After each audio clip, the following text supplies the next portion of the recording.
김경재! 총재님. 화이팅! 자, 김경재 총재님 마이크 드리겠습니다. 안녕하십니까? 안녕하세요! 오늘은 날씨가 좀 좋아서 서 계시기 좀 나았죠? 사실은 요새 제가 할 말이 점점 없어져서 가능하면 얘기를 안 하고 참으려고 했는데 엊그제 어떤 신모 여자라는 분이 저한테 문자를 보내가지고 맞춤법도 틀리는 분이에요. 저에게 믿고 또 믿고 또 믿고 하니까 꼭 가서 연설을 해달라고 해서 할 수 없이 나왔습니다. 저는 지금부터 4년 전에 박근혜 대통령이 대통령 후보로 나오셨을 때 딱 하나의 이유, 문재인을 당선하는 것을 저지하기 위해서 박근혜 캠프에 왔습니다. 그 후 4년 동안에 이 채널 A나 TV조선이나 뭐 MBN이나 등등에 한 300분 이상 나갔어요. 기록에 의하면. 그 대한민국의 정권 홍보를 혼자서 다 한다고 했는데 대한민국의 집권당의 새누리당 장관 이런 사람들이 제대로 정권 홍보를 잘 안 해요. 맞습니다! 그래서 참 서운했는데 한때는 저 같은 사람은 충신이 되기는 좀 부족한 사람입니다. 충신은 세월이 좀 많아야 되잖아요. 그래서 저는 충신은 못 될지언정 양신, 좋을 양자 양신이나 한번 해보겠다. 그래서 지금 청와대 비서실장하는 한광호 의원하고 제가 대학 동기동창입니다. 그래서 한 사람은 거기 있고 저는 여기서 거리에서 떠들고 해서 우리 박근혜 대통령이 굉장히 어려우신데 다른 사람은 다 도망가더라도 마지막까지 선비의 도를 지키자. 옛날 얘기를 하나 하자면 당나라 당태종 이세민이라는 사람이 황제를 가지고 자기 형님하고 싸움을 했는데 자기 형님의 참모 중에 위증이라는 사람이 있었어요. 이 사람이 꾀가 많고 지혜가 많아서 잘못하면 이세민이가 자기 형한테 질 뻔했어요. 그래서 자기가 황제가 되고 난 다음에 그 위증이를 불렀어요. 네 우리 형님을 지원했지만 내가 보니까 네 상당히 꾀가 있다. 나를 위해서 이 당나라를 위해서 도와달라. 그래서 그 위증이라는 사람이 당태종 밑에서 열심히 시든소리를 해가면서 소위 당태종의 성당시대를 여는데 1등 공신을 해요. 그래서 감히 제가 그런 사람하고 비교할 수는 없지만 제가 김대중 캠프에서 40년 가까이 살다가 그래서 우리 대통령을 모셔서 통일운동의 기반을 잡기 위해서 여기를 돌아와가지고 청와대 가서 홍보특보까지 가까이 많이 갔어요. 가까이 많이 갔는데 대통령이 저에게도 여러가지 기회도 많이 주시고 또 한때는 외무부 차관을 시켜서 저에게 브리핑도 몇 번씩 시키고 저한테 와서 해라 그랬다고. 그리고 여러분이 혹시 아시는지 모르지만 그 대한민국 공군 1호기가 헬리콥터인데 대통령이 타시는 헬리콥터에도 제가 한 30번씩 타가지고 다른 사람이 좀 질시를 받았던 것 같아요. 가까이 많이 갔는데 제가 구체적으로 이 국정에 특별하게 일을 할 수 있는 기회가 부족했기 때문에 저를 아는 많은 친구들이 어찌하여 박근혜 대통령은 가까이에 있는 김경재를 쓰지 않고 저렇게 그냥 주변에서 벨벨 돌다가 압력받고 견제받아서 나가게 했느냐 하고 하늘로서 통탄하여 나지 않습니다.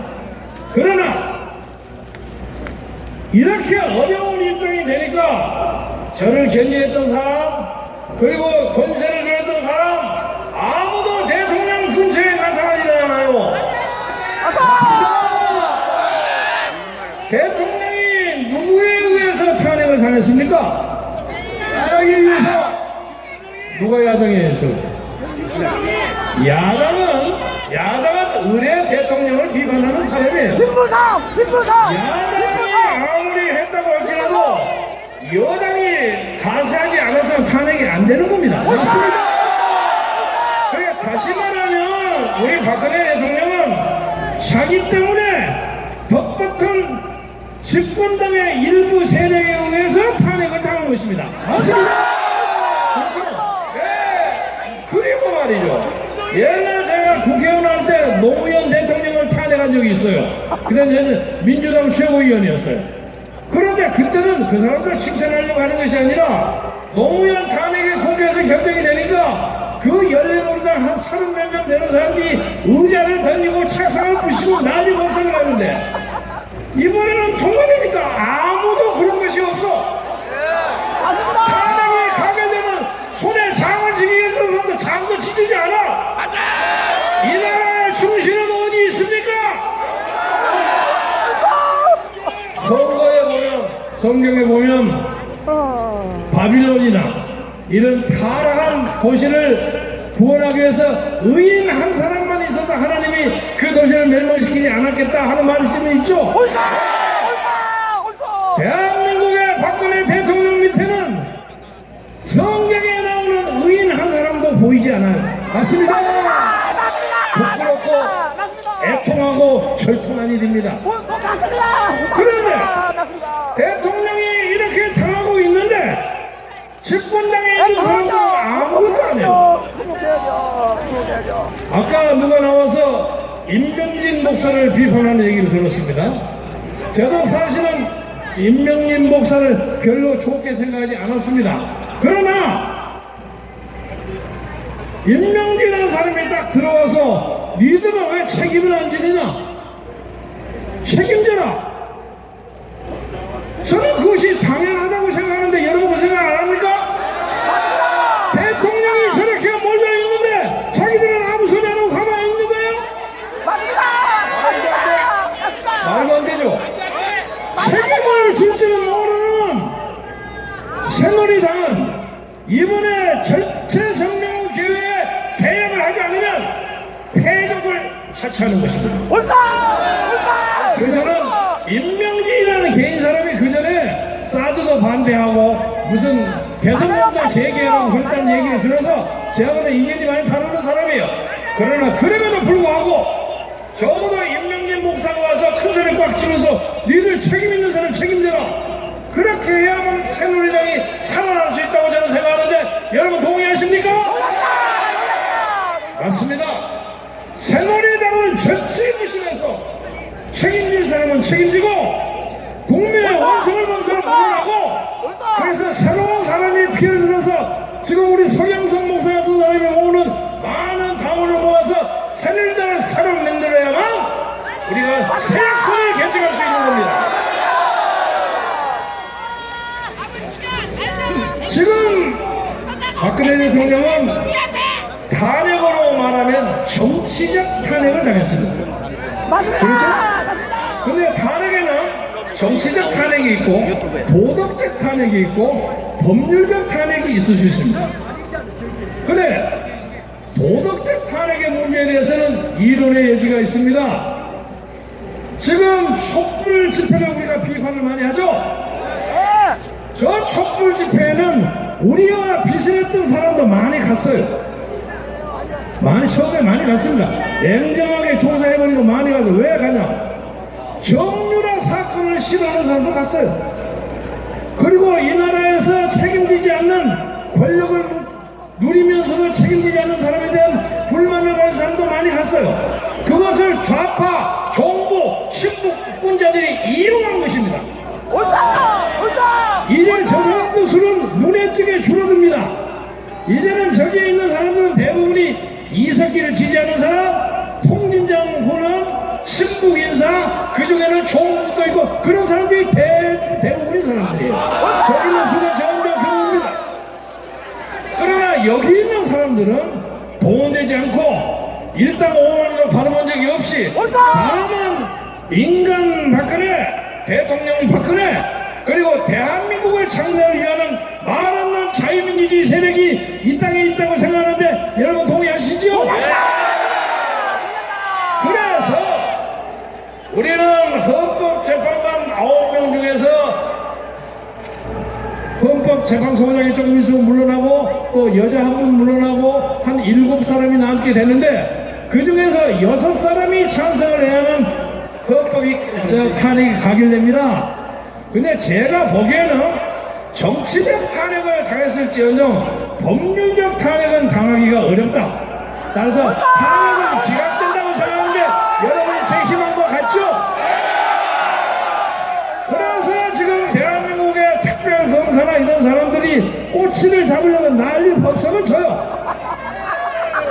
최순실을 잡고 정문을 잡고 난리 법석을 치는데 이게 왜 박근혜 대통령과 직접적인 관계가 있습니까? 없는 겁니다. 없습니다. 그래서 저는 다만 헌법재판관들이 촛불을 내세우고 지금도 돌아다니는 사람들에게 압력을 받아서 혹시 겁을 먹을까 봐서 겁먹지 말아라.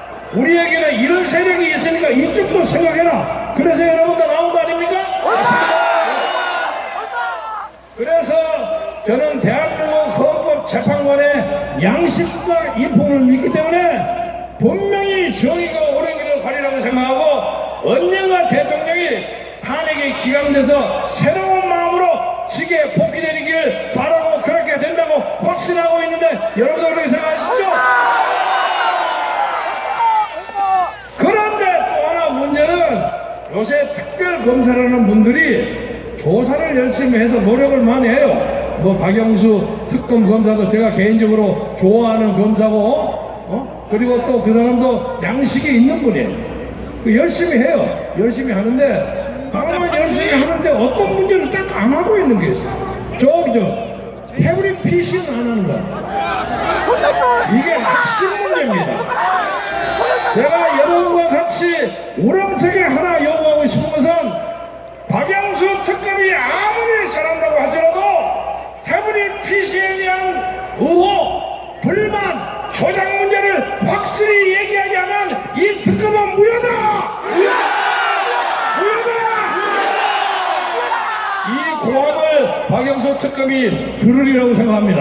무슨 말을 하든지 최순실이가 뭘 말을 하든지 간에 문제에 대해서 정확하게 얘기하지 않으면 눈가리가 아우는 것이고 어떤 사람이 아부한다고 생각하기 때문에 이 나라의 장래를 위해서 박영수 특검이 올바르게 사태를 파악하게 되기를 여러분과 박영수 특검과 그의 가족과 대한민국 모든 국민과 함께 공동으로 지정하면서 크게 고함 한번 주십시오.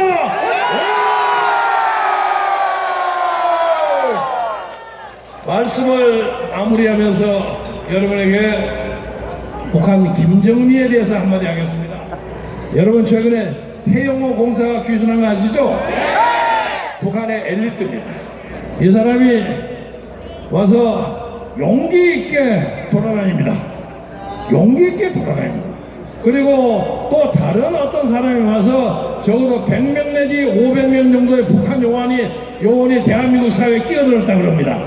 그럼에도 불구하고 태영호라는 사람은 떳떳이 이 나라 자유민주주의를 사랑하고 이 나라 자유민주주의의 역량과 힘과 그 포용력으로 북한을 안아야 하고 그렇다는 확신을 가졌기 때문에 내놓고 다닙니다. 지금 여기서도 어딘가 안경 쓰고 계실지 몰라요. 그렇습니다.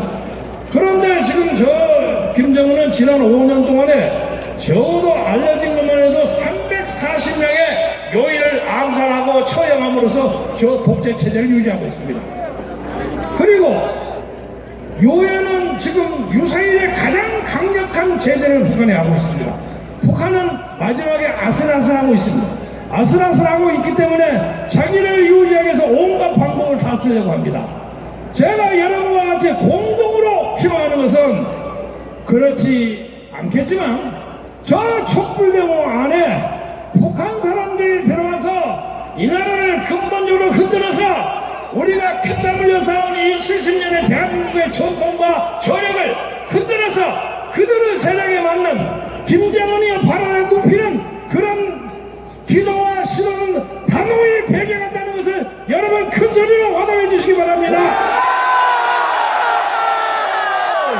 또 하나는 이번에 대통령에 당선된 트럼프라는 사람은 상당히 강경한 사람이에요. 그래서 호안이 적어도 북한하고 1대1로 소위 결판을 내가지고 그 핵무기를 내리게 하든가, 요새 이란 사태가 그러잖아요. 그런 걸 하든가, 아니면 말을 하지 않으면 사상 장래로 그걸 때려버린다. 대한민국의 장래가 앞으로 2, 3년 동안 아주 변동이 많습니다. 이럴 때 우리는 중심을 잡아가지고 자유민주주의 체제만이 이 한반도를 석권해야 한다.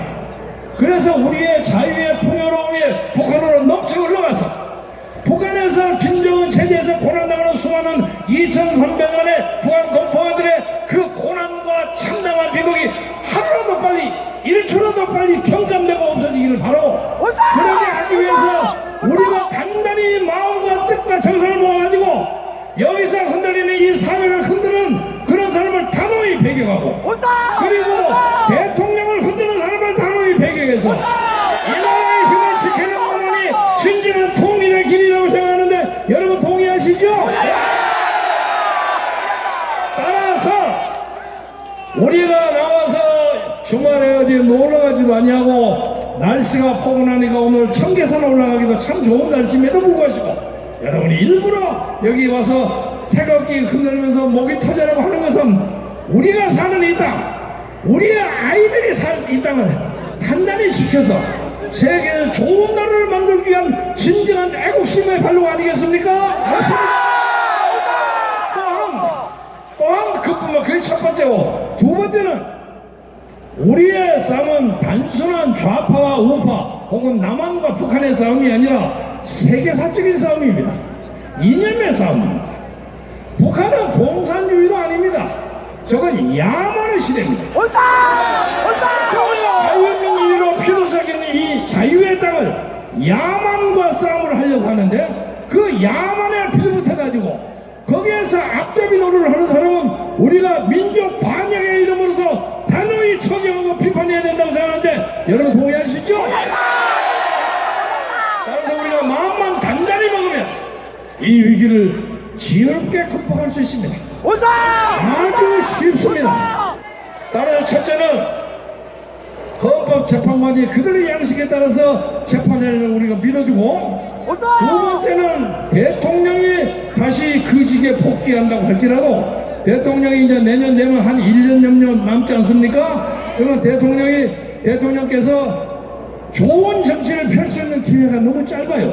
솔직히 말씀해서 저는 그 전에 서울역에 막 나가서 연설을 할 때 최순실이가 무슨 서류를 왔다 갔다 했다 하는 정도 얘기만 듣고, 최순실을 싹 빼버린 3인방을 빼버리고 진짜로 박근혜의 정치를 한번 해주시기 바랍니다 하는 걸 얘기했습니다. 그런데 이게 좀 짧아요. 아쉬워서 짧아서. 설사 탄핵이 기각돼서 다시 대통령직에 돌아오신다고 할지라도 이제 그 양반은 한 1년 아니면 한 10개월 후에 그 직을 떠나실 분입니다.